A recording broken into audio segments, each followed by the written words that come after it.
Zas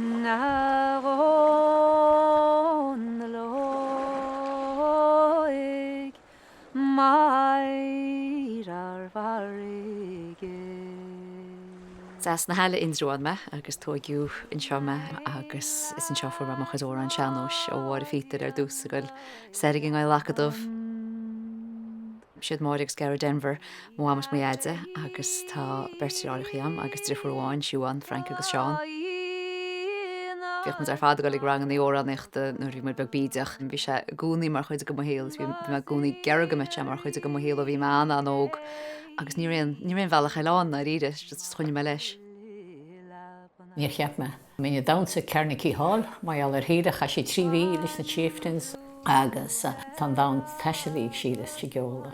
So ceol gaelach, ó an réige, hall sa Japan, hall America is sintrada ó an winse bhéir státe. So tá mu bród ó an tradiisiún as gape fud a damhúir. Ag le héide híle, gus neartaithe chamáile.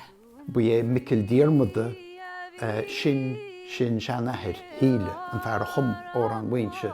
Rud a dag gur sa líne sin atá sí á chasa a gcónaí agus stoigh go saoiltear an tóran lethe agus mar sin bhí sé i riamh thosa sé a hóil.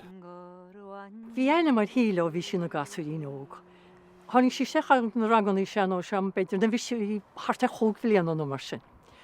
Agus go dtíbhinn bhar a stainte gom ó hús gur a crí in sna hóráin agus in sa geol. An me go gáidethe go chora na thosaigh muide cána. Agus níorna me onanta sa bith na chunig me gur a síiste le banna cheol. Níorna me an onanta sa neiad gur thosa sí cas na crute chamáile úra sí ceol eile freisin.